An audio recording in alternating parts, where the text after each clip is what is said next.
యేసుక్రీస్తు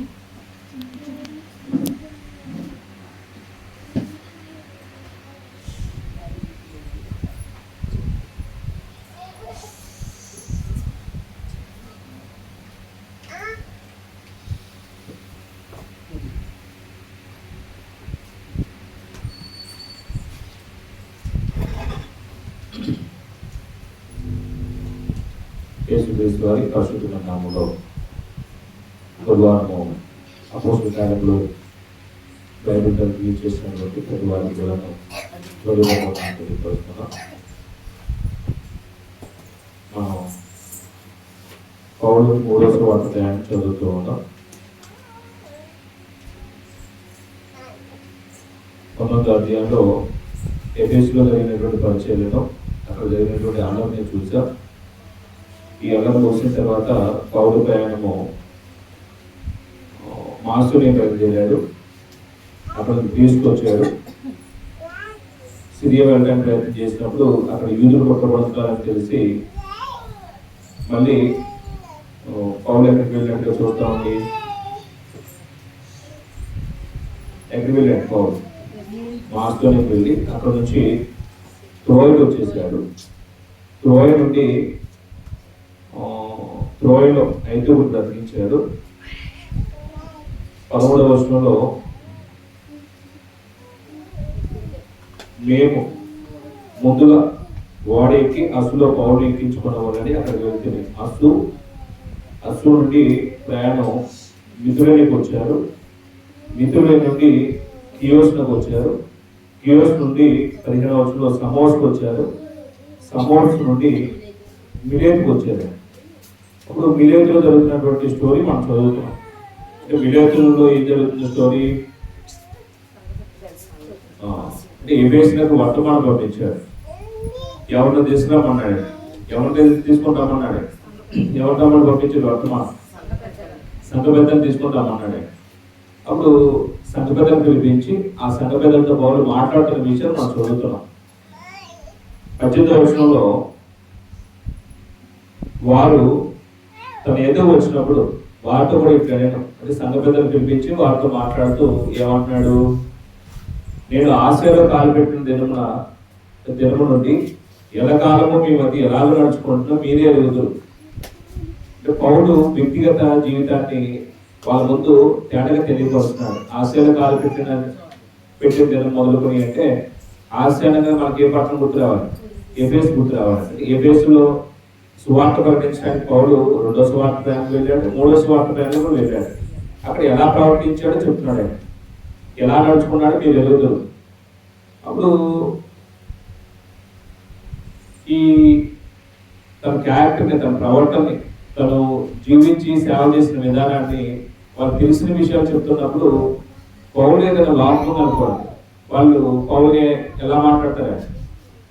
చాలా అపహాస్యంగా మాట్లాడతారు. అంటే పౌరులో ఎటువంటి లోపం లేదు కాబట్టి లోపలేని యథార్థత బట్టి తన మనస్సాక్షి కానీ తన మీద ఎటువంటి ఆరోపణ లేని స్థితిని బట్టి ధైర్యంగా ఏం చేస్తాడంటే నేను మీ ఎదుటి ఎలా ప్రవర్తించాలో మీకు తెలుసు అంటాడు. అంటే ఇలాంటి మాటలు పాత నిబంధనలో కూడా ఎవరో ప్రజలతో చెప్తారండి, సమయం మాట్లాడతారండి. మనం మొదటి సమయం 12వ అధ్యాయంలో తన చివరి ఉపన్యాసం మాట్లాడుతున్నప్పుడు ఇదో మీ మధ్య మీరు ఏర్పాటు చేసుకున్న రాజు ఉన్నాడు, మీరందరూ నా ఎదురున్నారు, మీ ఎదురు నేను ఎలా ప్రవర్తించానో మీకే తెలుసు. తన నిర్దోషత్వాన్ని కనపరచుకోవడానికి ఒక సవాల్ చేస్తాడు. నాలో ఏదైనా దోషుకుంటే మీరు చెప్పండి, మీకు ఎవరికైనా అన్యాయం చేస్తే, ఎవరైనా లంచం పుచ్చుకుంటే, ఎవరి దగ్గరైనా నేను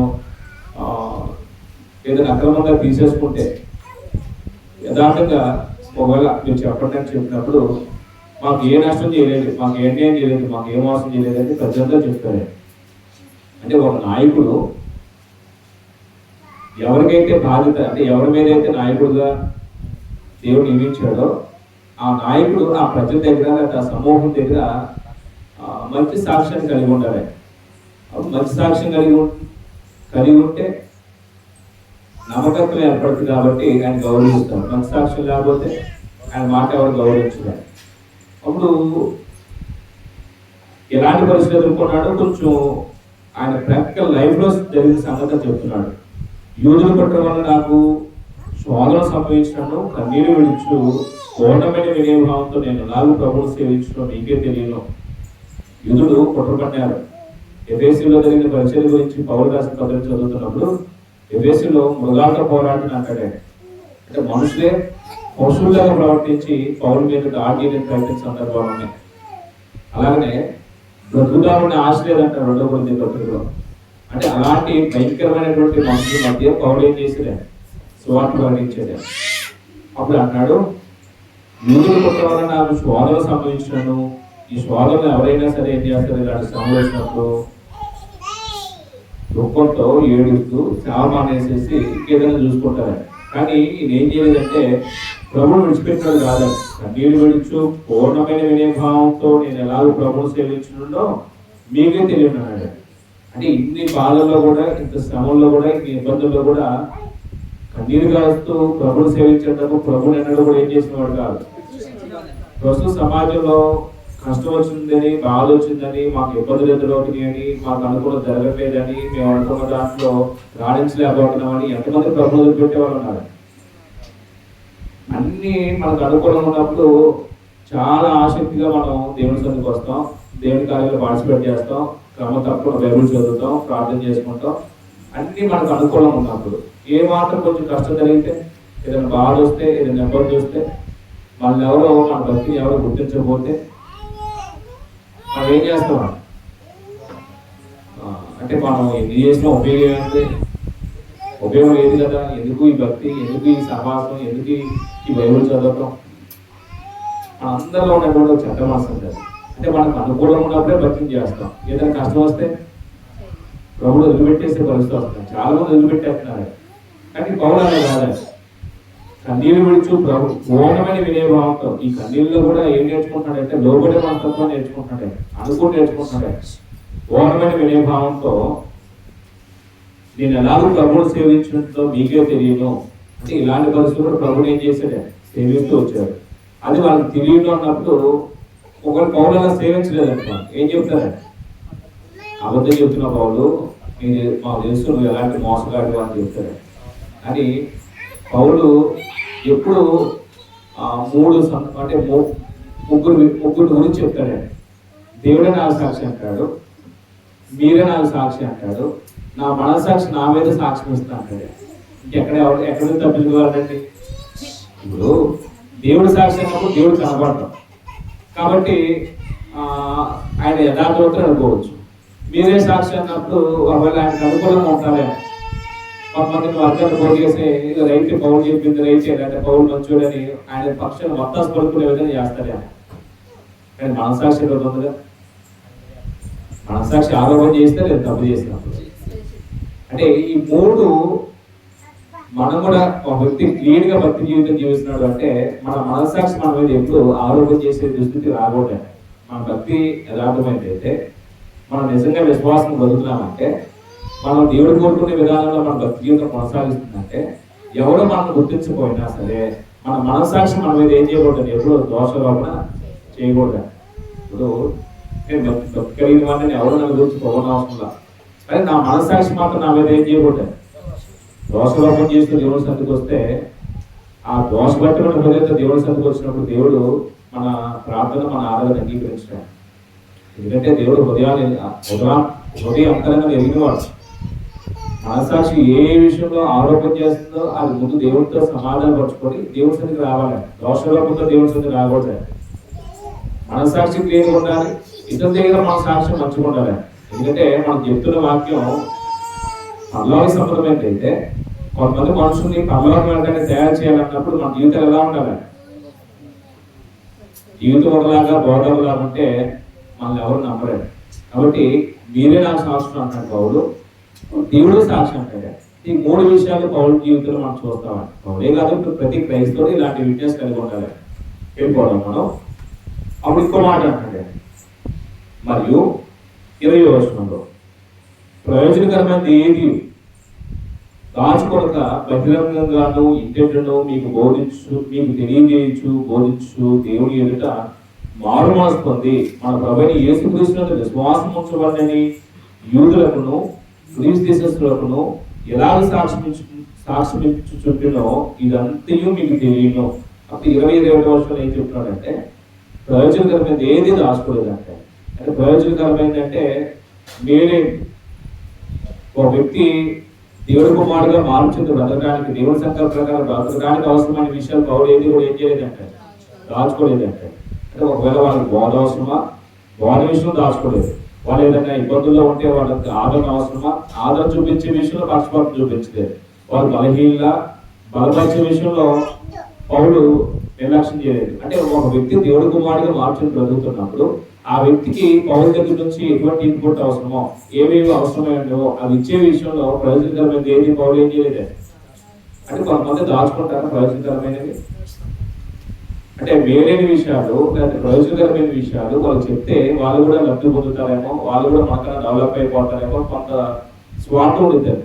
ప్రస్తుతం కొంతమంది బోధకులు ఉన్నటువంటి స్వార్థం ఏంటంటే ఇప్పుడు అన్ని నేర్పిస్తే మనమే నేర్పుతాం, ఇంకా వాళ్ళకి మన దగ్గరికి ఎందుకు వస్తారు, మనం అన్ని నేర్పిస్తే వాళ్ళు నేర్చుకుంటారు, వాళ్ళు డెవలప్ అయిపోతారు, మన దగ్గరికి ఎందుకు వస్తారు. అంటే కొన్ని నేర్పుకుంటుంటేనే మంచిదని కొంతమంది ఏం చేయాలంటే నేర్పించడం.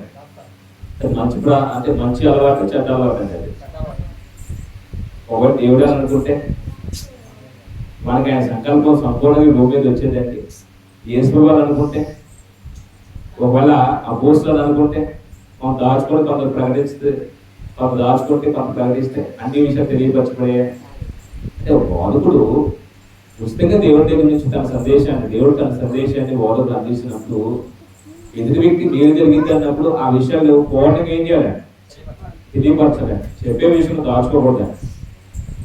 ఉపాధ్యాయుడు ఉంటాడు, కొంత దాచుకుని కొంత చెప్తే విద్యార్థి డెవలప్ అవుతాడండి, డెవలప్ అవ్వలేదు. ఎవరు దాచుకుంటారంటే నాకన్నా ఈ జ్ఞానం పెంచుకొని డెవలప్ అవుతాడని ఒక స్వార్థపడు సెల్ఫిష్ పిల్లలు దాచుకుంటాడే. దేవుడి పిల్లలు అలా ఉండకూడదు. అంటే పౌరుల దగ్గర అది కూడా ఎంచుకోవచ్చు. ప్రయోజనకరమైనది ఏది దాచుకున్నాక బహిరంగంగా అంటే ఆయన చాలా సందర్భాల్లో ఓపెన్గా సమాజంలో ఏం చేసేవాడు, వీధుల్లో కొన్ని ఆడిటోరియాల్లో ప్రసంగాలు చేసి కొంతమందికి యేసుక్రీస్తు అనే విషయాన్ని, దేవుడు తన సంకల్పాన్ని గురించిన విషయాన్ని ఏం చేసేవాడు, ప్రకటించేవాడు. అంటే బహిరంగంగా ప్రకటించాడు. అలాగనే రెండోది ఇంటింట మీకు తెలియజేయచ్చు, బోధించు అన్నట్టు. అంటే ఇంటింటే ప్రతి ఇంటికి వెళ్ళి ఏం చేసేవాడు, మేలైన విషయాలు, ప్రయోజనకరమైన విషయాలు, అమ్మా ఇది విషయం, ఇది ఇలా తెలుసుకోండి, ఇలా ఉండండి, ఇలా జీవించండి, ఇగో మీకు ఏదైనా ఇబ్బంది ఉంటే ఇదిగో దేవుడు నన్ను ఆదరించిన విధంగా మిమ్మల్ని నేను ఆదరిస్తున్నానని పౌలు ఏం చేసేవాడు అంటే బాహాటంగా చేసేవాడు. అలాగే ప్రతి ఇంటికి వెళ్ళి వ్యక్తిగత అవస్థలు బట్టి వాళ్ళకున్న ఇబ్బందుల్లో ఏం చేసేవాడంటే పౌలు వాళ్ళకి సహాయం చేసేవాడు. అంటే స్వార్థ ప్రకటించే విషయంలో బహిరంగంగా ప్రకటించే పద్ధతి ఉంది, ఇంటింటికి వెళ్ళి వాక్యం చెప్పే పద్ధతి కూడా ఉంది. ఇది మనం కొత్తగా ప్రవేశపెట్టింది ఏం కాదు, లేదా మన శాఖలు చేసి మనం చేసింది కాదు. అంటే కొంతమంది అంటారు ఇంటింటికి అంటే ఏంటి, తప్పది అంటారు. తప్పది వాళ్ళు మన ఎదురుకు వచ్చి వాక్యం చెప్పండి, మాకు దేవుడి సంకల్పం తెలియదు అని వాళ్ళు అడగలేరు. రెండు, మాకు వాక్యం నేర్పిస్తారని అడగలేరు. మనుషులు అంటే కొంతమందికి ఒకలాంటి ఇన్ఫీరియారిటీ ఉంటుంది, ఏదో అబద్ధంగా భావం, ఏమనుకుంటారో వాళ్ళ దగ్గరికి మనమే నేర్చుకునేది ఏంటి ఏదో ఉండిద్దారు మనసులో.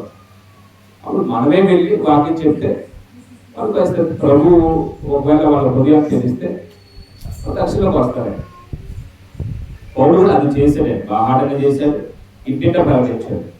ఇంకో విషయం చెప్తున్నాడు, ఏం ప్రకటించాడంట ఆ బాహాటంగా ఇంటింట అంటే దేవుని ఎదుట మారు మనసు పొంది మన ప్రభువైన యేసుక్రీస్తునందు విశ్వాసం ఉంచవలనని. అంటే ఆయన ఎంచుకున్నటువంటి అంశాల్లో ప్రధానమైన 2 విషయాలు చెప్పాడు. అంటే దేవుని ఎదుట ఏం చేయబడాలంటే మారు మనసు పొంది మన ప్రభువైనటువంటి యేసుక్రీస్తునందు విశ్వాసం ఉంచవలనని. అంటే యేసుక్రీస్తునందు విశ్వాసం ఉంచడం వల్లే ఒక వ్యక్తి నీతిమంతుడుగా తీర్చబడతాడు, దేవునికి వాడవుతాడు. అంటే యేసుక్రీస్తునందు విశ్వాసం ఉంచడం అనేది బాప్తిస్మం పొందినప్పుడు ఒకసారి జరిగింది. బాప్తిస్మం పొందినప్పుడు యేసుని మన ప్రభువుని అంగీకరించి దేవుడి కుమారుడిని దర్శించి వచ్చాము. ఇంకా ఆ రోజు అయిపోయింది విశ్వాసం. విశ్వాసం అనేది ఒకసారి జరిపితే ఒకసారి పొందింది జరిపితే విశ్వాసం ఏమవ్వాలంటే విశ్వాసం ప్రతిరోజు వృద్ధి చెందుతూ ఉండాలి. విశ్వాసం అనేది నిలకడగా కొనసాగుతూ ఉండేది విశ్వాసం. అంటే విశ్వాసం అనేది ఇప్పుడు ఉదాహరణకి ఎవరో వచ్చి మన ఇంటికి ప్రాథమిక సమాచారం చెప్తున్నారు, దేవుడు అంటే తెలియని మనుషులు మనం అలా, దేవుడు సృష్టికర్త, ఇదిగో ఆయన ఉన్నవాడు అనువాడే ఉన్నాడు, సమస్తాన్ని కలుగు చేసిన వాడు, నిన్ను నన్ను సృష్టించిన వాడు, ఈ ప్రకృతిని అంతా మన కొరకే సృష్టించాడు, మనం దేవుడి కొరకు సృష్టించబడ్డాం. ఈ భూమి మీద ఉన్నటువంటి ప్రతిదీ కూడా మానవుని యొక్క అవసరం కొరకే దేవుడు నిర్మాణం చేశాడు. ఇంకా దేవుడి గురించి ఆయన సంకల్పాల గురించి స్పష్టంగా చెప్తున్నప్పుడు ఓహో దేవుడు అంటే సర్వశక్తివంతుడా, సర్వజ్ఞుడా, ఆయన సర్వాంతర్యామే అని మనం ఏం చేసేవాడు ఒకప్పుడు విన్నాం. అంటే ఒకప్పుడు తెలియదు, మనకే చదువుకున్నాం కానీ ప్రార్థనకి వెళ్ళే వాళ్ళం కానీ ఈ అవగాహన మనకు లేదండి. ప్రార్థనకి వెళ్ళినంత మాత్రం ఈ విషయాలన్నీ మనకు అర్థమైంది. ఒకప్పుడు అవగాహన లేదు, ఏదో నామకార్థం బ్రతుకుతూ వచ్చినాం. అయితే ఇలాగా దేవుడి గురించిన విషయాలు చెప్పినప్పుడు కొంత మన మనసులో ఏమంటుందంటే విశ్వాసం పుట్టింది. ఆ విశ్వాసం మీద మన జీవితం కట్టుకోవడానికి ఏం చేసాం, రైట్ దేవుడు సర్వశక్తి మంత్రి, ఏ శక్తికి భయపడడం అవసరం, ఆయన మించి శక్తి ఏముంది అంటే మనలో ఏం పుట్టిందండి, విశ్వాసం పుట్టింది. అంటే ఆయన మృతి నిందించేవాడే, బ్రతికించేవాడే. ఆయన ఇంకా ఆయనకు మించింది ఏది లేదు కాబట్టి ఆయనే మనం ఆశ్రయించాలి, ఆయనే మనం నమ్ముకోవాలి, ఆయనే మనం ఆశ్రయించుకోవాలి. మనం నమ్మాం. ఒకసారి నమ్మి సరిపోతా, ఒకసారి నమ్మి సరిపోతా. అప్పుడు ఇంకొద్దిగా మనం ఇలా నేర్చుకునే కొద్దీ కొంచెం బలమైన విషయం నేర్చుకుంటూ వస్తాం. అక్కడ విశ్వాసం ఏమవ్వాలి, స్థాయి పెరగాలి.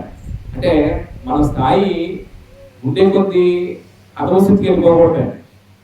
ప్రారంభంలో ఉన్న విశ్వాసంతో పోలిస్తే బాప్తిజం పొందే సంవత్సరం, 2 సంవత్సరం, 3 సంవత్సరం, 4 సంవత్సరం, 5 సంవత్సరం, సంవత్సరం ఏ విధంగా పెరుగుతుందో విశ్వాసం స్థాయి కూడా ఏమవ్వాలి, పెరగాలి. పౌలు విశ్వాసం ముందు స్థిరంగా ఉండనే విషయాన్ని సంఘ సభ్యుడికి అనేక సందర్భాలు చెప్పినట్టుగా మనం ఇంతకుముందు అధ్యాయంలో చూస్తూ వచ్చాం. బర్నబా కానీ పౌలు కానీ రక్షించబడిన వ్యక్తులకి రక్షణలో కొనసాగడానికి విశ్వాసం ఎలా ఉండాలని చెప్పారు. స్థిరంగా ఉండాలి, అస్థిరంగా ఉండకూడదు. అస్థిరత్వం ఏం చేస్తుందంటే మనల్ని లోపల కలిసిపోయే విధంగా చేస్తారు. అప్పుడు పౌలు కూడా ఆయన ఎంచుకున్నటువంటి మార్గంలో క్రీస్తు యేసునందు విశ్వాస విషయం ముందు అంటే విశ్వాసం ఉంచాలి. నేను బాప్తిజం ముందు ఉంచానంటే ఇప్పుడు ఉంచాలంటే కాదండి. బాప్తిజం ముందు వాక్యం చెప్తున్నా నాకు అర్థమైంది ఏంటంటే యేసు ప్రభువు దేవుని కుమారుడు, ఈ భూమి మీద నేను ఆయన కుమారుడు బ్రతికే విషయంలో పాపం చేసి ఆ భాగ్యాన్ని నేను పోగొట్టుకున్నాను, ఆయన కోరిక నేను పోగొట్టుకున్నాను. తిరిగి యేసు ప్రభు ద్వారా తిరిగి ఆ పోలికలోకి, ఆ జీవంలోకి నన్ను నడిపిస్తున్నాడు. నా పాపల కొరకు ఆ నీతిమంతుడు ప్రాణం పెట్టాడు కాబట్టి ఈ బ్రతికే బ్రతుకు నా కొరకు కాకుండా, జీవించే జీవితం నా కొరకు కాకుండా ఆ నీతిమంతుడు కూడా నేను బ్రతకాలి అని క్రీస్తులో విశ్వాసం వచ్చి మనం ఏం చేయబడ్డాం, బాప్తిజం పొందాం, క్రీస్తులోకి వచ్చాం. క్రీస్తు యొక్క పరిపాలనలో ఈ విశ్వాసం ఏమవ్వాలి, అంచెలంచెలుగా అభివృద్ధి చెందాలి. ఎప్పుడు అయిపోయిందని విశ్వాసం, ఎప్పుడు అయిపోయిందని విశ్వాసం ఎప్పుడు బ్రేక్ అయితే ఒకటి మనం చచ్చిపోతే ఆగిపోతే విశ్వాసం కొనసాగదు. ఎందుకంటే చచ్చిన వ్యక్తి ఎలా వెళ్ళగలదు, ఎలా విశ్వసించగలరు. లోకంలో బతికే ఉంటారు కానీ విశ్వాసం ఉంటారండి. ఎవరండి వాళ్ళు? బ్రతికే ఉంటారు శారీరక కానీ విశ్వాసం ఉంటారండి. ఎవరండి వాళ్ళు? ఉన్నారా సమాజంలో? ఉంటారండి. ఎవరండి వాళ్ళు? తమ హృదయాల్లో వాక్యానికి చోటు ఉన్నవారే. ఎంత ప్రకటించబడుతున్నా వాక్యానికి చోటు ఇవ్వని కొంతమంది మనుషులు ఉంటారు. వాళ్ళు దేవుని దృష్టిలో ఎలాంటి వాళ్ళంటే ఆత్మ సంబంధంగా చనిపోయిన వారు. ఆ చనిపోయిన వారు భౌతికంగా చచ్చిన వాడు, ఆత్మీయంగా చచ్చిన వాడు సమానమే. ఎందుకంటే వీళ్ళో విశ్వాసం ఉండదు, అతనిలో విశ్వాసం ఉండదు.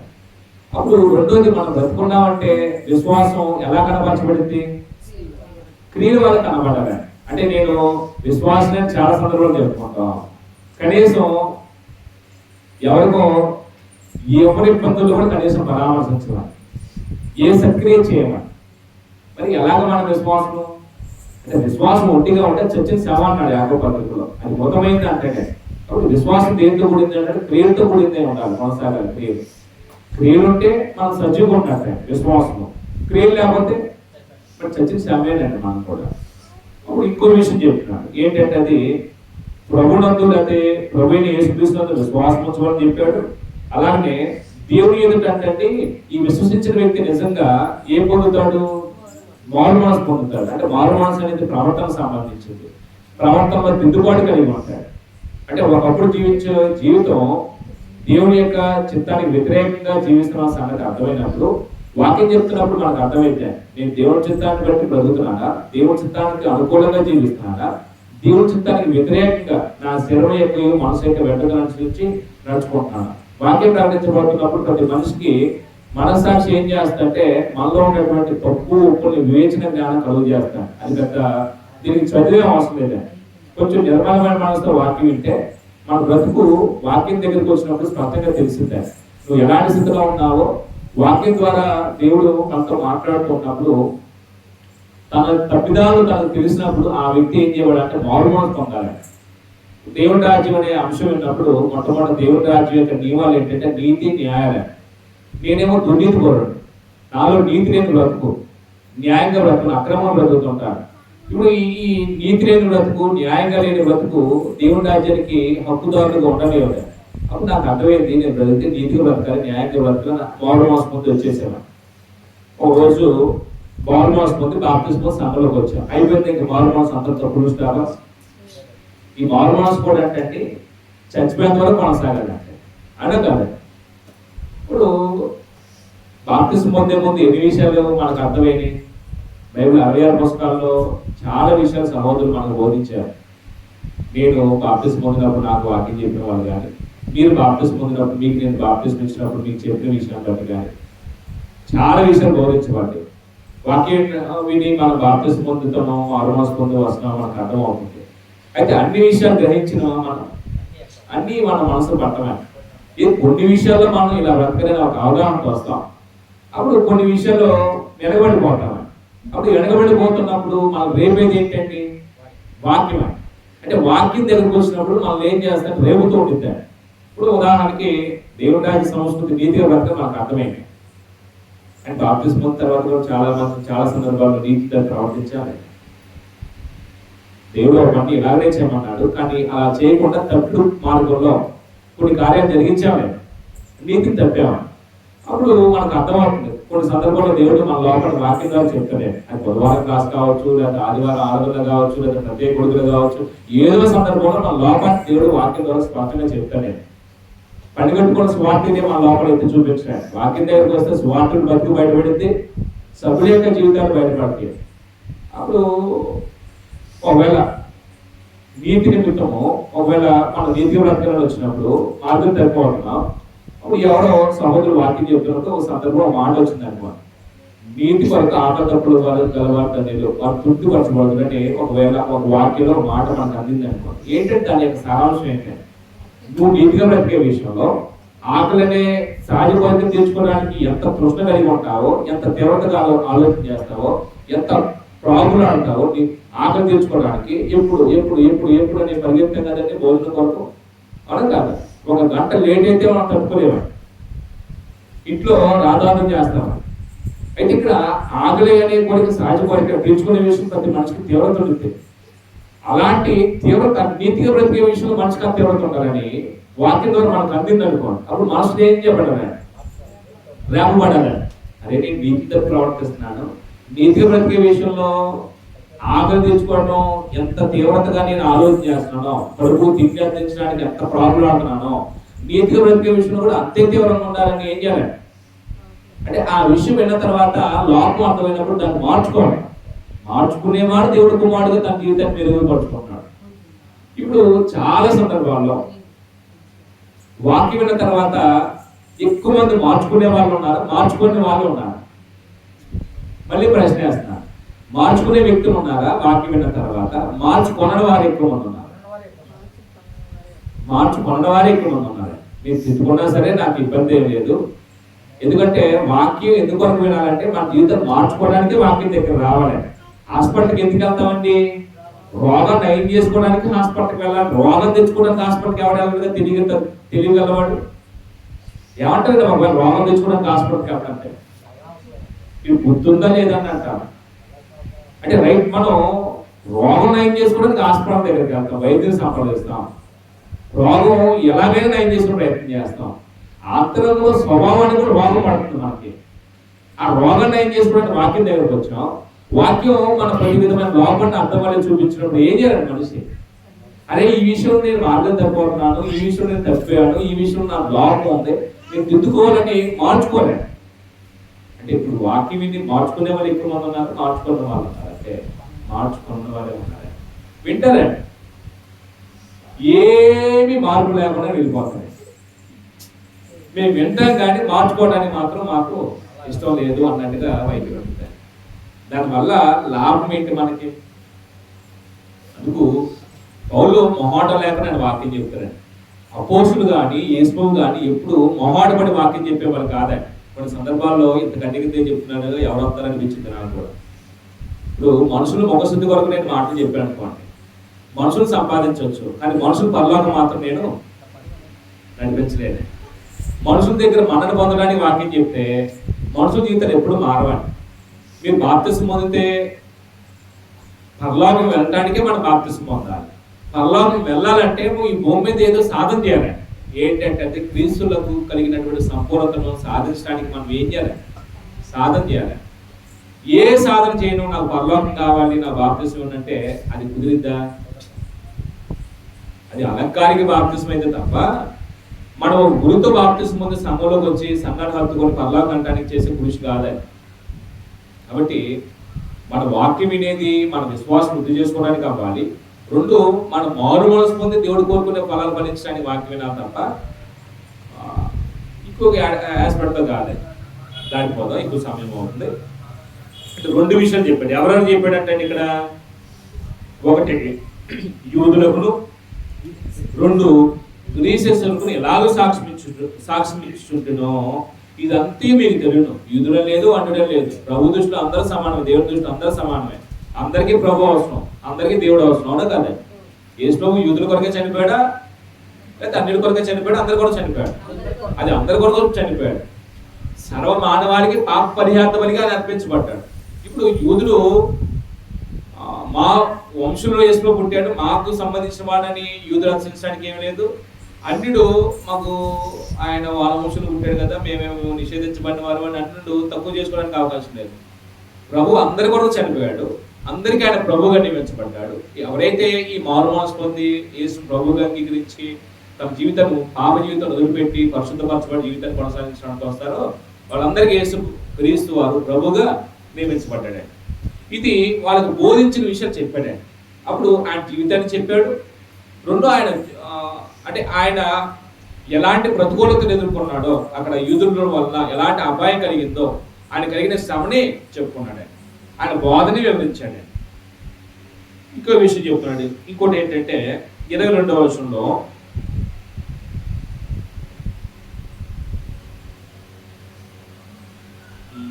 కదండి, రైట్, 22వ వచనంలో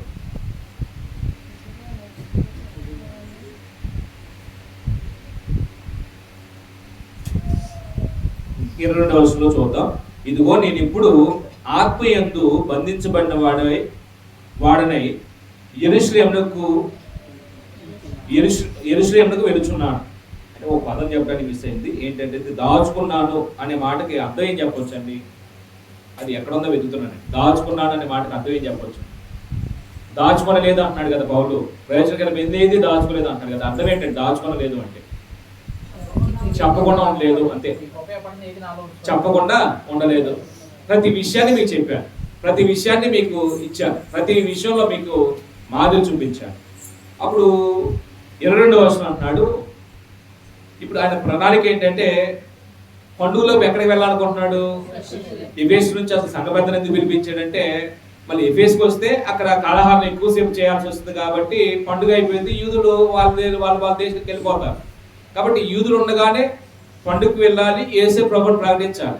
ఈ ప్రకటించే క్రమంలో ఆయనకి ఎదురుపోయే శ్రమల గురించి మాట్లాడుతాండి. ఇప్పుడు చూడండి, అక్కడ అంటాడు, ఇదిగో నేను ఇప్పుడు ఆత్మయందు బంధించబడిన వాడే అన్నాడు. అంటే ఆయన ఆత్మలో తను ఒక నిర్ణయం తీసుకుని నిశ్చయించుకున్నాడు.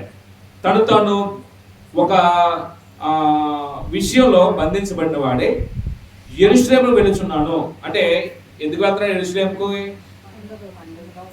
వారికి స్వార్థ ప్రకటించడానికి. అంటే స్వార్థ ప్రకటించే విషయంలో ఒక వ్యక్తి ఎలాగా ఒక దానికి బాండే ఉంటాడు, కట్టుబడి ఉంటాడో అలా నిశ్చయించుకొని ఇప్పుడు ఎక్కడ వెళ్ళాలనుకుంటున్నాడు? ఆయన యెరూషలేము వెళ్ళాలనుకుంటున్నాడు. అప్పుడు అక్కడ ఏమేమి సంబంధించబోతున్నాయి ఆ విషయం చెప్తున్నాడు. చూడండి, ఆయన వాస్తవానికి ఆయనకి తెలియదే, పరిశుద్ధాత్మ ఏదన్నా ఆయనకి బయలుపరిచింది తప్ప, లేకుంటే ప్రవక్త ద్వారా ఏదన్నా ప్రవచింపజేస్తే తప్ప సంభవించిపోయి ఆయనకి తెలియదే. అప్పుడు పౌలు అంటున్నాడు, ఏమంటున్నాడంటే 22వ వచనంలో యెరూషలేము వెళుచున్నానని చెప్పిన తర్వాత అక్కడ నాకు ఏమేమి సంభవించునో తెలియదు కానీ, అంటే ఆయన దేహంలో ఉన్నాడండి, ఆయన సర్వజ్ఞుడే కాదు కదా, దేవుడే దాన్ని బయలుపరిచి తప్ప ఆయనకు తెలియదు.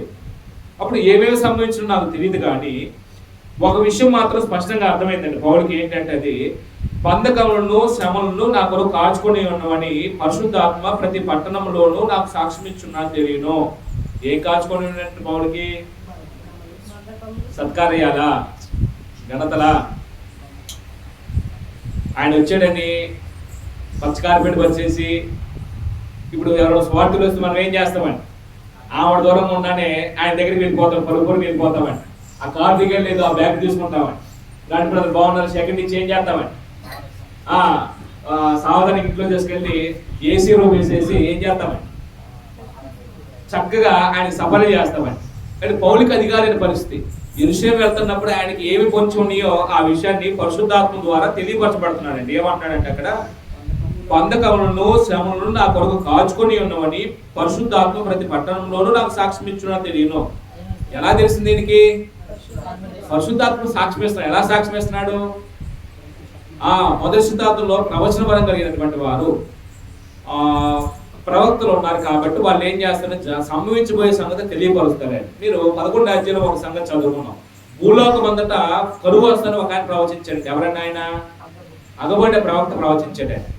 ఆయన మళ్ళీ 21వ అధ్యాయం కనబడతాడు. 11వ అధ్యాయంలో ఉన్నటువంటి ఆయన 21వ అధ్యాయం కనబడతాడు. చూడండి 10వ వచనంలో మళ్ళీ పౌలు బంధించబడుతున్న విషయాన్ని ఒక స్క్రిప్ట్ వేసి మరి చెప్తాడండి ఆయన. 11వ అధ్యాయము 21వ అధ్యాయము 10 నుంచి చదువుదాం. మేము అనేక దినములు అక్కడ ఉండగా అగబు అను ఒక ప్రవక్త యోధియా నుండి వచ్చును. ప్రవక్త యోధియా నుంచి వచ్చిన తర్వాత ఒక స్క్రిప్ట్ వేసి పౌలుకు సంబంధించిపోయే బంధకాల గురించి చెప్తున్నాడు. అంటున్నాడు అక్కడ, అతడు మా ఎద్దుకు వచ్చి పౌలు నడికట్టి తీసుకొని, నడికట్టు ఏంటంటే నడికట్టు ఏంటో నడికట్టు అంటే ఏంటంటే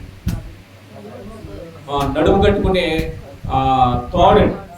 అంటే ఇప్పుడు మనం డినామినేషన్ భాషగాలను చూసినప్పుడు నడుముకి పైన నిలువు టంగి వేసుకున్న తర్వాత తోడు కట్టుకుంటారండి. అంటే అది క్లాత్ పైకి లాగకుండా గౌన్. అంటే యూదుల యొక్క వస్త్రాన్ని కూడా మనం చూసినప్పుడు వాళ్ళు నిలువు టంగి వేసుకునే వాళ్ళు, నడువుకి ఏం చేసేవాళ్ళు అంటే ఆ తోడు కట్టుకునేవాళ్ళు. ఆ నడికట్టు అన్నారు దాన్ని. ఈ పౌలు యొక్క నడికట్టు తీసుకొని ఈ ప్రవక్త ఏం చేశాడయ్యా అంటే అక్కడ అంటున్నాడు. ఎన్నో వచనంలో 21వ అధ్యాయం 11వ వచనం వెళ్ళిపోవడం.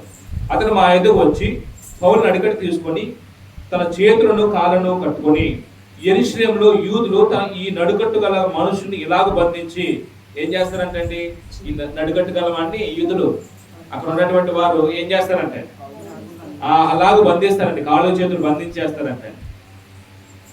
యూదులు ఈ నడికట్ట మనుషుల్ని బంధించి అన్ని జనుల చేతికి అప్పగించడానికి పరిశుద్ధాత్మ చెప్పుచున్నాడు. నేను ఈ మాటలో ఎవరి ద్వారా ప్రేరేపించబడి చెప్తున్నాడు? అగబు ఆయన పరిశుద్ధాత్మ ప్రయాణం వాళ్ళు చెప్తున్నాడు. అంటే పరిశుద్ధాత్మనే పౌలుకు సంభవించబోయే నష్టాన్ని గురించి కలిగే కీడు గురించి చెప్తున్నాడు. అప్పుడు పౌలు ఏం చేయాలి? ఎందుకు అక్కడికి వెళ్ళి నాకు బంధించబడటం ఎందుకు, అలా చంపబడటం ఎందుకు, నేను అలాగ అన్నుల చేతికి అప్పగించబడి నేను చనిపోవటం ఎందుకు, ఎలాగుంటే ఉత్తమంలోని ఆగిపోవాలి అని పౌలుకున్నటువంటి డెడికేషన్ స్వార్థ రంగంలో మనకి ఒక వంతు కూడా ఉండదేమనిపించింది.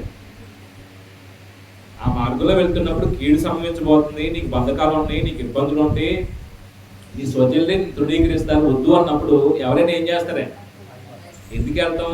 వెళ్ళి ఇలాగ అవమానించబడటం ఎందుకు, ఎందుకు శ్రమ పెట్టబడటం, ఎందుకు బాధించబడటం, మానేద్దాం అనుకుంటాడే. కానీ పౌలు మనస్తత్వం అది కాదండి. పౌలుకున్నటువంటి తీవ్రత ఏంటంటే స్వార్థ ప్రకటించే విషయంలో పౌలు ఎలాంటి అనుకుంటాడే? నేను రుణస్తుంది, నాకు ప్రభు అప్పగించని పని అన్ని జిల్లా వల్ల కానీ లేదా యూదుల వల్ల కానీ స్వజనుల వల్ల ఆపదలు వచ్చినా సరే, అన్ని జిల్లా వల్ల ఆపదలు వచ్చినా సరే వాటిని ఏం చేయాలి? భరించాలి. అందుకే ప్రభు ఆయన పిలుచుకున్నప్పుడు కూడా ఒక మాట చెప్పాడని పౌలు చాలా సందర్భాలు మాట్లాడతాడే. ఎవరైనా ఎదుట నా నామాన్ని భరించడానికి నేను ఏర్పాటు చేసి కాదని అంటాడండి. రాజులు ఎదుటనో, అధికారులు ఎదుటనో, ప్రజలు ఎదుటనో నా నామాన్ని భరించడానికి నిన్ను నేను ఏర్పాటు చేసుకున్న సాధనం అంటాడే. అంటే యేసుప్రభు ఆయన పరిచర్య కొరకు నన్ను ఏర్పాటు చేసుకుంటే ఆ పరిచర్యను కొనసాగించే విషయంలో ఎక్కడ కూడా నేను ఏం చేయకూడదు అనుకుంటాడు పౌలు. వెంటికి వెళ్ళిపోకూడదు. ఆయన నమ్మి ఈ పని అప్పు చెప్పాడు. ఈ పని నేను ఏం చేయకూడదు? మధ్యలో ఆపేయకూడదు. అది పౌలుకున్నటువంటి తీవ్రత. దాన్ని ఎంత తీవ్రంగా భావించాడంటే తర్వాత మాట చదివితే గుండెలు జల్లుమంటాయండి. అంటే నేను సువార్త పరిచయం రావడానికి నన్ను ప్రభావితం చేసిన అధ్యాయం అండి ఇది. నాకు బాగా బైబిల్ ఇష్టమైన అధ్యాయం అండి, 20వ అధ్యాయం. ఇక్కడ అంటాడు 23వ వచనంలో మనం చూసాం కదా, పరిశుద్ధాత్ముడు ప్రతి పట్టణంలో ఆయన గురించి ఏం చేస్తున్నాడంటే అండి, సంభవించిపోయే సంగతుల గురించి సాక్ష్యం ఇస్తున్నాడు. అప్పుడు 24వ వచనం అంటున్నాడు, అయితే దేవుడు కృపా సువార్తల గురించి సాక్ష్యమించుటయందు నా పరుగును నేను ప్రభువైన యేసు వలన పొందిన ఈ పరిచయం తొదగొట్టింపవలనని నా ప్రాణము నాకు ఎంత మాత్రమో ప్రియమైనది ఎంచుకోవట్లేదు. ఏంటంటే ఈ వచనంలో ఉన్నటువంటి భావం ఏంటండి, సువార్త గురించి ఏమో ప్రత్యేక పదం ఉపయోగించాడు. ఇక్కడ 24వ వచనం ఏమన్నాడంటే, అయితే దేవుడి కృపా సువార్తల గురించి అన్నాడండి. సువార్త ఎలాంటిది దాంతో పోల్చండి, అది దేవుడి కృపా సువార్త. అప్పుడు ఆ సువార్తను ప్రకటించే విషయంలో యేసుప్రభు ఏం చేసిన సాధనంగా ఏర్పాటు చేసుకున్నాడు. దాని గురించి ఏమంటున్నాడంటే, నేను ఈ సాక్ష్యమిచ్చుట యందు నా పరుగును, ఈ కృపా సువార్తల గురించి సాక్ష్యమిచ్చుట యందు నా పరుగును నేను ప్రభువైన యేసు వల్ల పొందిన పరిచర్యను. ఏ పరిచర్య అంటే ఈ సువార్త ప్రకటించాలనే ఈ పరిచర్యను ప్రభు వల్ల పొందుకున్నాడు కాబట్టి ఆ పరిచర్యను తొదముట్టించడం అంటే ఏంటండి, సంపూర్ణంగా జరిగించడం అండి. ఓ పని అప్పు చెప్పిన తర్వాత దాన్ని కంప్లీట్ చేయడానికి సంబంధించిన మాట తొదముట్టించడం అంటారే. అంటే ఇప్పుడు పౌలు కేసులో అప్పు చెప్పాడు పని, ఆ పని తొదముట్టించే విషయంలో పౌలుకున్నటువంటి తీవ్రత ఏంటంటే, ఆ తొదముట్టింపవలనని నా ప్రాణం నాకు ఎంత మాత్రమో ప్రియమైనది ఎంచుకోవట్లేదు.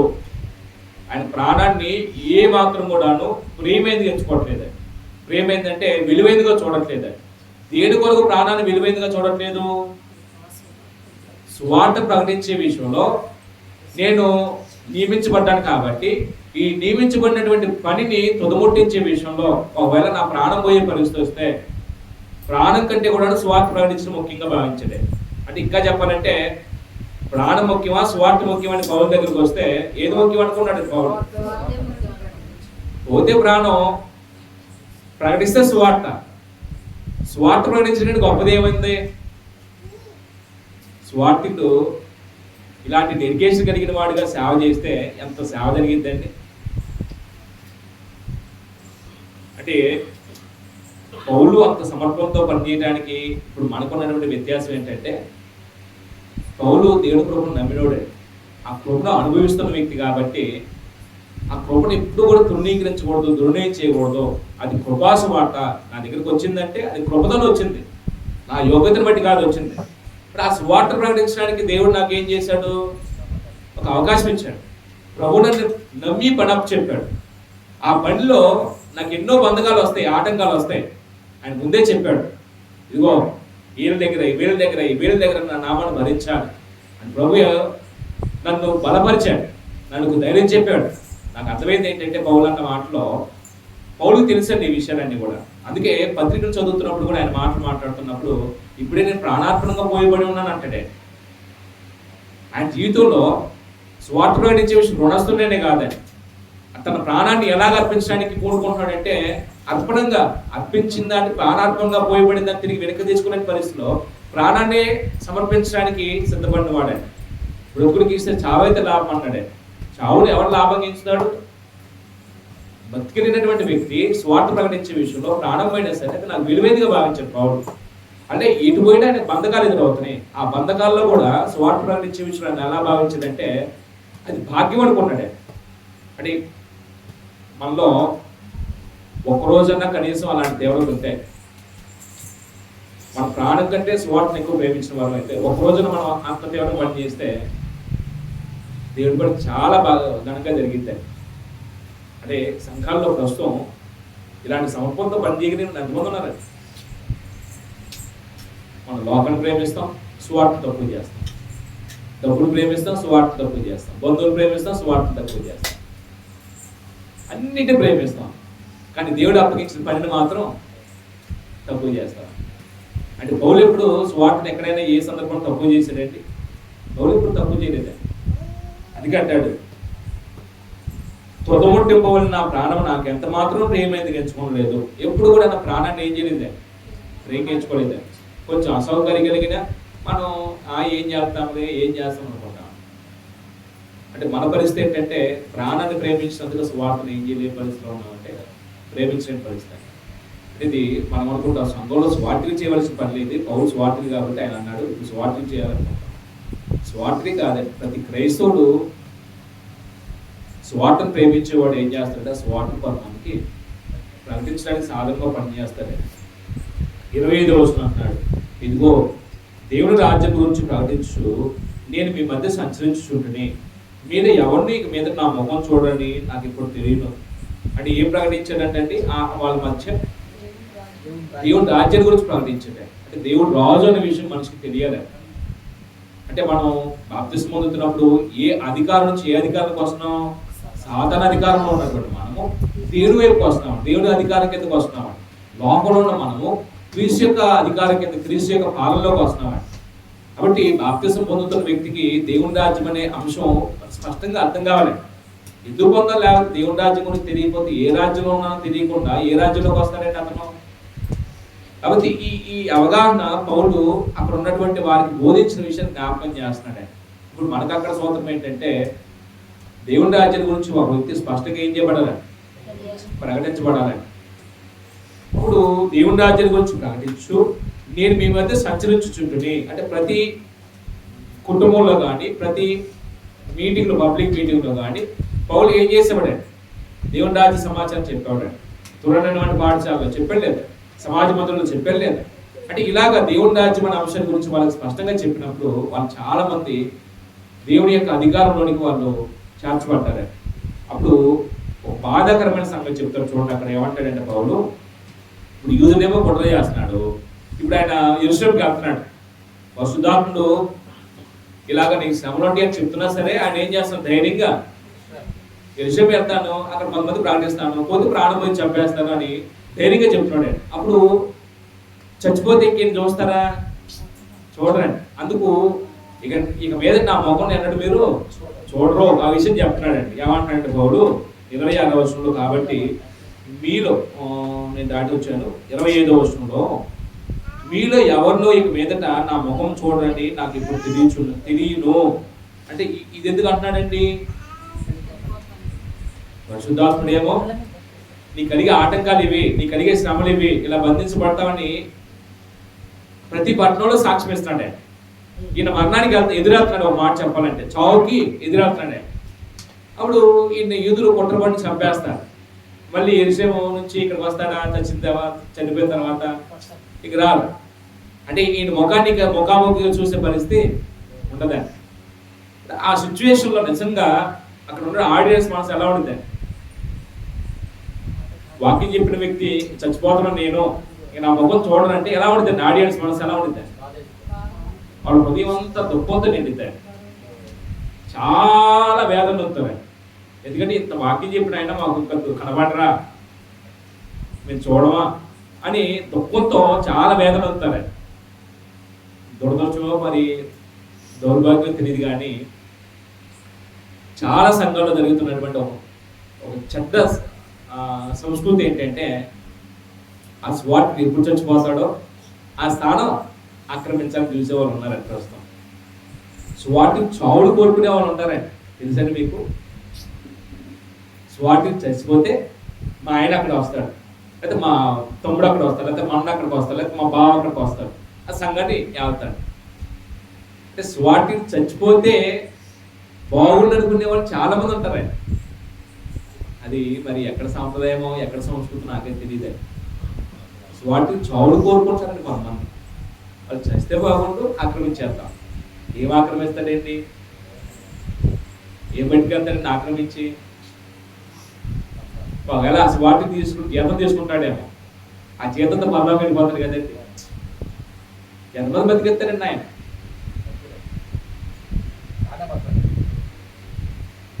అలాంటి దౌర్భాగ్యమైన బుద్ధి దేవుని పిల్లలకు ఉంటుందండి. అది దేవుని పిల్లలు కాదని అది చస్తే బాగుంది అనుకోవటం అది. కానీ తర్వాత చూస్తామండి ఈ అధ్యాయ ముగింపులో సాగనంపేత మెడ మీద పడి ఏడుస్తారని అందరం. అంటే మానవ సంబంధాలు ఇలా ఉంటాయి అనిపించిందండి. పెట్టుకోండి, చదువుదాం. 26వ వచనంలో, కాబట్టి మీలో ఎవరి నాశనం విషయంలోనూ నేను దోషుని కాను అంటాడు. ఇదేంటంటే మళ్ళీ ఈ మాట అంటాడు 26వ వచనంలో, కాబట్టి మీలో ఎవరి నాశనం విషయమైనను నేను దోషుని కానని నేను మిమ్మును సాక్ష్యం పెట్టుచున్నాను అంటాడు. ఇదేంటంటే మళ్ళీ అంటే ఈయన బోధించవలసిన విషయాలన్నీ ఏం చేసినా ప్రయోజనకరమైంది ఏది దాచుకోలేదండి. బాహాటంగా ప్రకటించాడు, ఇంటింట ప్రకటించాడు. దేవుడు రాజ్య సంబంధ విషయాలు చెప్పాడు. దేవుడు పరిపాలన కింద మనుషుల జీవితాలు ఎలా ఉండాలో చెప్పాడు. ఆయన చెప్పడమే కాకుండా ఆయన మాదిరి చూపించాడు. అంటే కొంతకాలం సేవ చేసిన తర్వాత వెళ్ళిపోతున్నప్పుడు పౌలు యొక్క మనస్తత్వం ఎలా ఉండిందంటే, వాళ్ళతో ఎటువంటి విరోధ భావాలు ఏదైనా ఉన్నా, లేకపోతే పౌలు మీద వాళ్ళకి ఏదైనా వ్యతిరేకతలు ఉన్నా దాన్ని ఏం చేసుకునేవాడు పౌలు క్లీన్ చేసుకునేవాడు. అంటే మన దగ్గర కూడా ఉన్నటువంటి ఉండవలసిన గుణం ఏంటంటే, కొంతకాలం ఎక్కడైనా మనం నివసించిన తర్వాత వాళ్ళతో ఉన్న సహవాసంలో వాళ్ళు ఏదైనా నొప్పించినా, బాధ పెట్టినా, వాళ్ళకి ఏదైనా నష్టం చేసినా ఆ సహోదరు దగ్గరికి వెళ్ళి మనం ఏం చేయాలంటే, బ్రదరు నేను ఇంతకాలం మీ దగ్గర ఉన్నాను, నన్ను చాలా ఆదరించావు, కొన్ని సందర్భాలు మిమ్మల్ని ఏదైనా బాధ పెడితే నన్ను క్షమించిన ఏం చేయాలి, హృదయపూర్వకంగా అడగాలి. వాళ్ళ హృదయాల్లో మన హృదయాలతో వ్యతిరేక భావం లేకుండా ఆ నిర్మలమైన మనసు సాక్షించే విధంగా ఏం చేయాలి, క్లీన్ చేసుకుంటే అక్కడ నుంచి వెళ్ళగలగాలి. అంటే ఇప్పుడు సువార్తికుడు సంఘాన్ని ఉద్దేశించి అక్కడ సంఘ పెద్దలతో చెప్తున్న మాట ఏంటంటే, మీ నాశనవంతం మీరే పాత్రులు, దానికి మీరే సాక్ష్యం అంటున్నాడు. అంటే మంచి విషయాలన్నీ నేను మీకు బోధించాను, మీరు నమ్మి ఆ విషయాలను అంగీకరించి బ్రతకడానికి వచ్చారు. అయితే మీరు విశ్వాసం బ్రతకకుండా వెనుదిరిగిపోతే నేనుగా దోషిని, మీరే దోషి. ఒకవేళ ఎప్పుడు దోషం అవుతాడు పౌలు?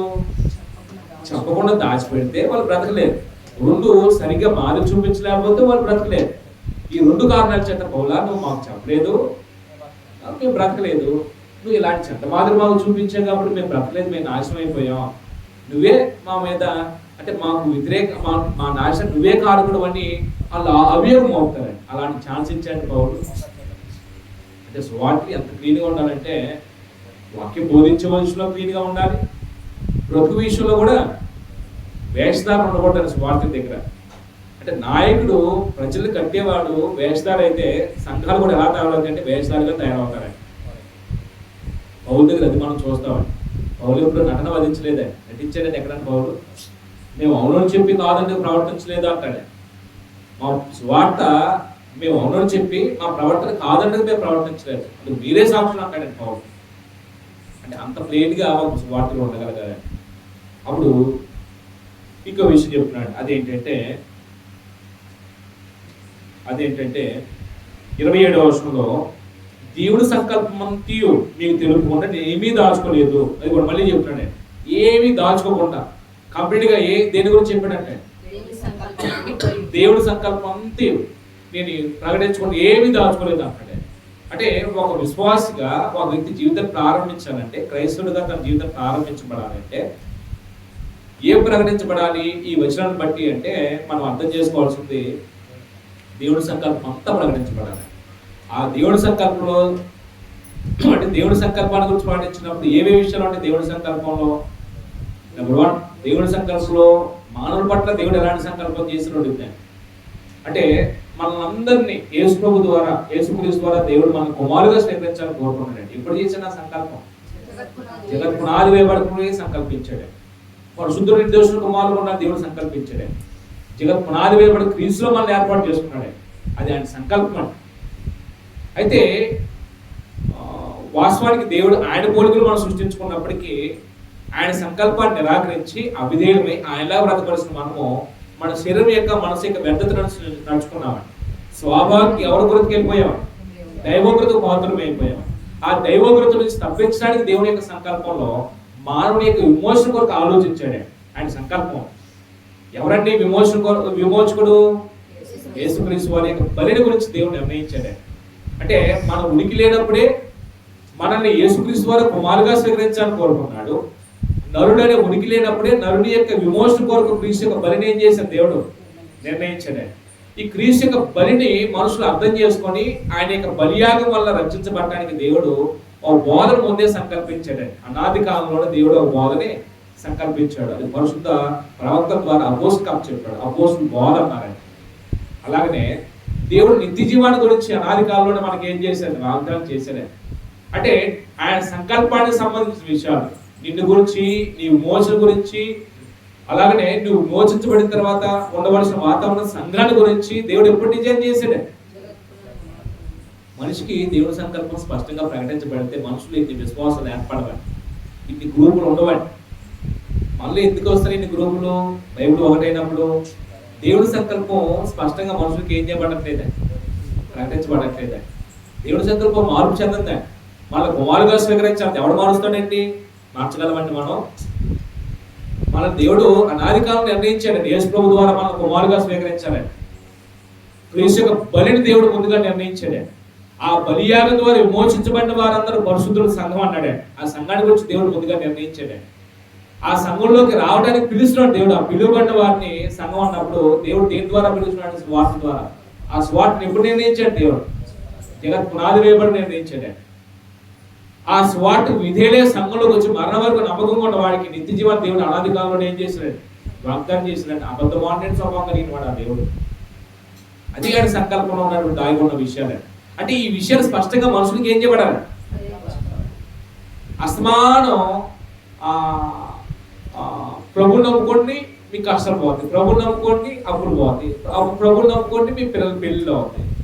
మీ కుటుంబంలో సమస్యలు పోతాయి, ఉద్యోగాలు వస్తాయి. అంటే వీటి కొరకే కాదు ప్రభుని నమ్మాల్సింది, ఇవి లోకానికి ఉపయోగపడేవి. రాబో లోకం మీద మన దృష్టి ఎక్కడ ఉంది? అలాంటి బోధకుడు కూడా మోసం చేస్తాం ప్రస్తుతం. ఈ మోసంలో మనం పడిపోతామని. అక్కడ ఏది జరుగుతుందంటే అక్కడికి వెళ్ళిపోతాం, ఇక్కడ ఏది జరుగుతుందంటే ఇక్కడికి వెళ్ళిపోతామని, ఇంకేదో ఊళ్ళో జరుగుతుంది ఇంకోటి అంటే అక్కడికి వెళ్ళిపోతామని. అసలు పరలోకం నడిపించే వాక్యం ఎక్కడుందో దాన్ని వెతికే వాళ్ళు ఎంతమంది ఉన్నారండి? మనం మార్పు చెంది దేవుడి పిల్ల బ్రతికే వాతావరణం కలిగినటువంటి ఈ వాతావరణం ఎక్కడుందో ఎంతమంది వెతికే వాళ్ళు ఉన్నారు? ఓడిపోవడం నూరుకుంటారు కదండి.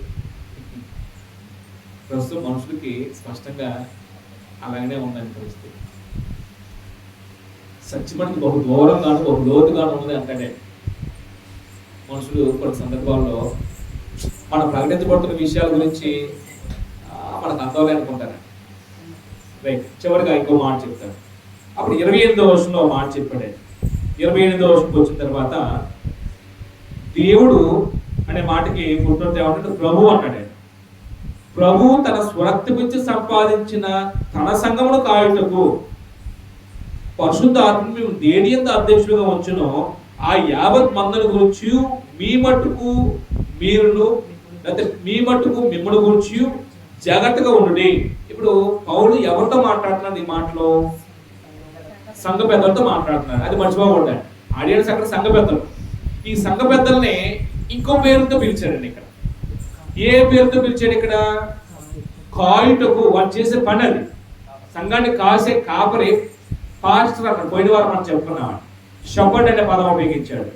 దాన్ని గ్రీకులో పోయిమన్ అనే పదం ఉపయోగించాడు. ఈ పోయిమన్ అనే మాటకి అర్థం ఏంటంటే షపర్డ్ అంటే మందని కాసేవాడు, మందని పోషించేవాడు. చేసే పనిని బట్టి ఆ మాట వచ్చిందండి. అప్పుడు సంఘంలో కాయుటకు పరిశుద్ధాత్మ మిమ్మల్ని దేని యందు అధ్యక్షులుగా ఉంచును. అధ్యక్షులుగా ఉంచింది ఎవరు? పరిశుద్ధాత్మ. మిమ్మల్ని అంటే ఎవరిని? పెద్దలు. అంటే అక్కడ ఒక వ్యక్తి గురించి చెప్తున్నాడా? వేరు వేరు వ్యక్తుల గురించి మాట్లాడుతున్నాడు. పెద్ద, కాపరి, అధ్యక్షుడు ఒకే వ్యక్తిని సూచిస్తుందా? వేరు వేరు వ్యక్తులు ఉన్నారు? ఒకే వ్యక్తులు. అక్కడ పెద్దలు ఉన్నారు, చాలా మంది ఉన్నారు సంఘ పెద్దలు. అంటే అర్హతను బట్టి వారికి పెద్దలుగా నియమించబడ్డప్పుడు వాళ్ళకున్న పదవిని బట్టి వాళ్ళని ఏమన్నారు? అధ్యక్షులు అన్నారు. చేసే పనిని బట్టి కాపురి అన్నారండి. అంటే మీరు మనసులో పెట్టుకోండి. మళ్ళీ ఉదాహరణ చెప్తున్నానండి. అక్కడ వారికి ఉన్న అర్హత ఏంటి? పెద్దల అర్హతలు ఉన్నాయి కదండి, వయసును బట్టి. ఆ అర్హతను బట్టి వాళ్ళు ఏమన్నారండి? పెద్దలు అన్నారు, సంఘ పెద్దలు అన్నారండి. అప్పుడు ఆ పెద్దలు ఏదో చేయటానికి పరిశుద్ధాత్మ ఏం చేశాడు? వారిని అధ్యక్షులుగా నియమించాడు. ఏం చేయడానికి వీళ్ళని అధ్యక్షులుగా నియమించాడు? సంఘాన్ని కాయటానికి వీళ్ళని ఏం చేశాడు? అధ్యక్షులుగా నియమించాడు. అంటే ఇక్కడ మనం నోట్ చేసుకోవాల్సింది ఏంటంటే, అర్హతను బట్టి ఏమో పెద్దలైతే వాళ్ళకున్న పదను బట్టి అధ్యక్షులు అంటే, చేసే పనిని బట్టి కాపులు అన్నారండి. వీళ్ళు నియమించింది ఎవరు? పరిశుద్ధాత్ముడు. ఈ పరిశుద్ధాత్ముడు సంఘ పెద్దల్ని సంఘాన్ని కాయటానికి అధ్యక్షులుగా నియమించాడు. అంటే అధ్యక్షుడు వేరు కాదు, పెద్ద అధ్యక్షుడు కాపుని వీళ్ళు వేరు వేరు కాదండి. కానీ ప్రస్తుతం మానవ కల్పిత సంఘాల్లో జరుగుతున్న పొరపాటు ఏంటంటే, నేను మళ్ళీ చెప్తున్నాను, నేను మళ్ళీ జ్ఞాపకం చేస్తున్నాను ఏంటంటే, అది మానవ కల్పిత సంఘాల్లో జరుగుతున్న పొరపాటు ఏంటంటే, ఒక స్థానిక సంఘం ఉండిద్ది. ఆ స్థానిక సంఘంలో సభ్యులు, వాళ్ళ మీద పెద్దలు, వాళ్ళ మీద పాస్టర్ గారు ఉంటాడు. ఇట్లా ఇంకో స్థానిక సంఘం ఉండిద్ది, సంఘ సభ్యులు, పెద్దలు కొంతమంది, వాళ్ళ మీద కాపరి పాస్టర్ గారు ఉంటాడు. అట్లా కొన్ని స్థానిక సంఘాల మీద ఉన్న పెద్దల మీద పాస్టర్ గారు ఉంటే, ఆ పాస్టర్ గారు అందరి మీద ఒక ఆయన ఉంటాడు. ఎవరన్నా ఆయన? బిషప్ ఉంటాడు. అంటే ఇప్పుడు ఈ బిషప్ అనే మాటన మనం అధ్యక్షుడు అన్నాడు. ఆ అధ్యక్ష పదవి ఆపేక్షించిన ఎడల అనే పదం ఉపయోగించాడు తిమోతి పత్రికలో. అధ్యక్షుడు అనేది పదవి. ఇప్పుడు దానికి ఒక బోధకుడు ఉదాహరణ చెప్పాడు, నాకు బాగా నచ్చింది. ఇప్పుడు యోగ్యతను బట్టి ఒక ఆయన ఐఏఎస్ అంటారు. ఆయన పదవి ఏంటండి? కలెక్టర్ గారే. కలెక్టర్ అనేది పదవి అండి. చేసే పని ఏంటండి? జిల్లా పాలకుడు అండి. చేసే పనిని బట్టి పాలకుడు అన్నాడు. అధ్యక్షుని బట్టి ఒకవేళ కలెక్టర్ గారు అన్నాడు.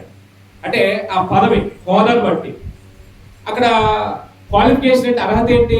ఐఏఎస్. అంటే ఇప్పుడు ఒక వ్యక్తిని ఇండికేట్ చేస్తూ ఉపయోగించిన పదాలు. ఇక్కడ కూడా సంఘ పెద్ద అనేది, కాపర్ అనేది, అంటే పాస్టర్ గారు అనేది, బిషప్ అనేది వేరు వేరు కాదండి, ఒకే వ్యక్తిని సూచిస్తున్నారు. మీకు ఎంతమందికి అర్థమైందో నాకైతే తెలియదు. ఇప్పుడు ఈ పరిశుద్ధాత్ముడు ఏం చేశాడంటే, దేవుడు లేకపోతే ప్రభు స్వరక్తమిచ్చి సంపాదించిన తన సంఘంలో కాయటం. తన సంఘం అంటే పెద్దల సంఘమా? అది ఎవరి సంఘం అంటే తన సంఘం అన్నప్పుడు దేవుడు అనే మాట ప్రభు అన్నాడు. గుర్తుపట్టు, ప్రభు అంటే ఎవరండి? యెహోవా దేవుడే, యేసు ప్రభు. అంటే యేసు ప్రభు ప్రాణం పెట్టాడు సంఘం కొరకు, యెహోవా దేవుడు కాదండి. తండ్రి కుమారుని లోకాన్ని పంపించి తన సంకల్ప ప్రకారం కాలం పరిపూర్ణప్పుడు రక్తాన్ని ప్రోక్షించమన్నాడు. అప్పుడు తండ్రి చిత్తాన్ని జరిగించడానికి యేసు ప్రభు వచ్చి తగిన సమయం మంది ఏం చేశాడు? ప్రాయశ్చిత్తార్థ వారికి అర్పించాడు. ఆయన రక్తం ఇచ్చి మనల్ని కొని తండ్రి దేవుడికి ఏం చేశాడు? ఒక రాజ్యం కాదు, యాజ సమూహం చేశాడు. అది దేవుడి యొక్క ప్రణాళిక అండి. ఆ రాజ్యమే సంఘం అయినప్పుడు ఆ సంఘము క్రమంగా నడిపించబడే విషయంలో అపోస్తులు ఉన్నారు. అపోస్తుల తర్వాత పెద్దలు ఏర్పాటు చేశాడు. ప్రవక్తలు ఉన్నారు, పెద్దలు ఏర్పడ్డారు. ప్రతి స్థానిక సంఘంలో 14 అధ్యాయం చదువుకున్నాం. ప్రతి స్థానిక సంఘంలో ఎవరు నియమించమన్నాడు? పెద్దలు ఏర్పాటు చేయమన్నాడు. అర్హత కలిగిన వాడు సంఘ పెద్దలు ఏర్పాటు చేస్తే, ఆ సంఘ పెద్దల్ని పరిశుద్ధాత్ముడు ఏం చేశాడు? సంఘాన్ని కాయటానికి అధ్యక్షుడు పెట్టేసాడు. ఇప్పుడు ఈ అధ్యక్షులైన వారు ఈ సంఘం ఎవరిదైనా భావంతో సంఘంలో పనిచేయాలి. అది యేసు స్వామి సంపాదించింది. జాగ్రత్తగా ఉండాలండి ఆ సంఘంలో పెద్దలో. కానీ ఇక్కడ కొన్ని భయంకరమైన మాట చెప్తాడే. కొంతమంది మందని కనికరించారంటే, మందని తమ అంటే వీడ్చిపోయే వాళ్ళు బయలుదేరతారంటే, ఒక్కరు బోధిస్తారని చెప్పాడు సంఘ పెద్దల నుంచి. కొంతమంది వచ్చి సంఘం విశ్వాస భ్రష్టత్వానికి సంబంధించడానికి ఆశ్చర్యం ఇక్కడే పోసుకున్నారు. పరిశుద్ధాత్మ ముందే చెప్పాడండి పౌలు యొక్క ప్రసంగం ఈ మాటలో. ఆ విషయం ప్రభు చిత్తమైతే మనం తర్వాత చదువుకున్నాం. అంటే సంఘ పెద్దల నుంచి కొంతమంది ఏమవుతారండి? విశ్వాసం తొలిగిపోతారండి. తమ వెంట మందిని ఏం చేస్తారండి? విశ్వాసం కూడా ఈడ్చుకుపోతారండి, కనికరించరండి. అరే వీళ్ళు దేవుడి కుమారులు బ్రతుకుతున్నారు, అసలు దేవుని సంకల్పంలో ఉన్నారు, మన స్వార్థ ప్రయోజనం కొరకు వీళ్ళని సంఘం నుంచి వేరు చేయకూడదు, భ్రష్టత్వానికి మనం లాగివేయకూడదు, నేను పరిశుద్ధుని అయిపోయాను, వాళ్ళు కూడా ఎందుకు భ్రష్టత్వం లాగివేయటం అని అనుకోరంట. కనికరించుకున్న మందని ఏం చేస్తారంటే తమ వేసి ఈడ్చుకొని పోతారంట. అలాగా ఒక్కల మాటలు పలికి విశ్వాసం నుంచి కొంతమందిని చెరిపేసి భ్రష్టత్వం లాగే గుంపులు వచ్చినాయండి, చాలా గుంపులు వచ్చినాయి. సంఘ చరిత్ర చెప్పుకున్నప్పుడు ఈ విషయాన్ని చెప్పుకోండి. విశ్వాస భ్రష్టత్వం అనే మాట చెప్పుకున్నప్పుడు చెప్పుకోవచ్చు నేను పాటలని ఈ విషయాలు. టైం అయిపోయింది, నేను ముగిస్తున్నాను. అంటే పౌలు సంఘ పెద్దలతో మాట్లాడుతున్న మాటలో చాలా విషయాలు మనం నేర్చుకోవచ్చు. తన వ్యక్తిగత జీవితం ఎలాంటిదో వాళ్ళు ఎదురు సాక్ష్యంగా పరిచాడు. మీరే సాక్షులు అన్నాడు. ఆయన ఎలాంటి శ్రమలు పొందాడు చెప్పాడు. ఆయన ఏ విషయం ప్రకటించాడో 3 విషయాలు చెప్పాడు. అంటే మనం కూడా స్వార్థ ప్రకటించే విషయంలో ప్రాణం కంటే స్వార్థం ప్రేమించేవాడు దేవుడి పని కొరకు బలంగా నిర్ణయం తీసుకున్న వ్యక్తి అండి. శరీర సుఖం కోరుకున్న వ్యక్తి, శరీరం సుఖపెట్టుకోవడానికి మరిగిన వ్యక్తి సువార్త ప్రకటించే విషయంలో సహకరించలేడు. అతను సువార్త పనికిరాడు. ప్రస్తుతం నాకు బోధండి, నేను నేర్చుకున్న నీతి అండి. శరీరాన్ని సుఖపెట్టుకోవడానికి ప్రయత్నం చేస్తే నేను సువార్త పరిచయానికి పనికిరాడు. కాబట్టి ప్రభు చిత్తం అయితే మిగిలిన విషయాలు మన తర్వాత చదువుకుందాం. ప్రార్థన చేసుకుందాం. ప్రార్థన. మహోన్నతుడు మా తండ్రి, కృపాసత్య సంపూర్ణ మా దేవ, మీ అతి శ్రేష్టమైన ఘనమైన ఉన్నతమైన నామాన్ని బట్టి మేము స్తుతులు కృతజ్ఞతలు తెలియపరుస్తున్నాం. ఈ యొక్క బుధవారము అపోస్తలలోని అనేక ఆత్మ సంబంధమైన సంగతులు పౌలు ఎఫెసీ సంఘ పెద్దలతో మాట్లాడుతున్న విషయాలు మేము చదువుతున్నప్పుడు ఆ విషయాలను అర్థం చేసుకుని గ్రహింపుతో మా విశ్వాసాన్ని మెరుగుపరుచుకోగలుగుటకు కావాల్సిన జ్ఞానబోధం మాకు దయచేయండి దేవా. పౌలు తన వ్యక్తిగత జీవితం ఎంత క్లీన్గా బ్రతికాడో, అంత నిర్మలమైనటువంటి మంచి మనస్సాక్షితో పనిచేసినప్పటికీ కూడాను వ్యతిరేకించిన వాళ్ళ వల్ల ఎలాంటి శ్రమలు పొందాడో, ఆ ప్రతికూల పరిస్థితుల్లో కూడా సత్యాన్ని ఏ విధంగా ప్రకటించాడో, ఈ విషయాలు ప్రకటించిన తర్వాత వాళ్ళని ఎలా ప్రోత్సహిస్తూ వాళ్ళని హెచ్చరిస్తూ ఉన్నాడు మేము చదువుతూ ఉన్నాం. దేవా మీ చిత్తమైతే ఈ విషయాన్ని మరొక వారం మేము కలుసుకొని చక్కని ఆత్మ సంబంధమైన సంగతులు మేము నేర్చుకొని మేము బ్రతుకులాగా మా మనసు ఇవ్వండి, జ్ఞానం ఇవ్వండి, వివేకం కలిగిన హృదయం మాకు దయచేయండి, కొంచెం చూపించండి. వీటిని విషయాన్ని విడిచిపెట్టి పడుకోకుండా మేము విశ్వాసంతో స్థిరంగా ఉండలేక, ఇదిగో మేము విశ్వాసంలో అంచెలంచెలు ఎదగాలని మీరు కోరుకున్నప్పుడు, మారు మనసులో తగిన ఫలాలు మీరు ఫలించాలని కోరుకున్నప్పుడు మా స్థాయి పెరుగుతుందా లేదా, మేము మా జీవితాలు మార్చుకుంటున్నాం లేదా, ఎవరి వారంగా పరీక్షించుకొని లోపాల విషయం దిద్దుబాటు కలిగి మీ ఎదుట మంచి మనసాక్షి కలిగి మా విశ్వాసాన్ని మెరుగుపరచుకోవడానికి సహాయం దయచేస్తారని, ఈ సమయం మంది తరగతి ముగించుకొని మా నివాసాలకు వెళ్తుండగా మీకు ఆహ్వానిస్తారని, గ్రామాన్ని మీరు దీవించండి. ఈ శబ్దాంతం ద్వారా ఎంతైతే మీరు మాటలు ఆలకించారో, మీ మాటలు వినడానికి ఆన్లైన్లో ఎంతమంది అయితే పాల్గొని వింటారో వాటిని కూడా వారి కుటుంబాన్ని కూడా మీరు దీవించి ఆస్వాదిస్తారని నాతో విశ్వసిస్తూ, చాలా మంది తరగతులు వినియోగించుకోలేకపోతున్నారు దేవా. వాళ్ళు ఆత్మీయ బ్రతకడానికి ఇచ్చిన వాక్యానికి దూరం అవుతున్నారు.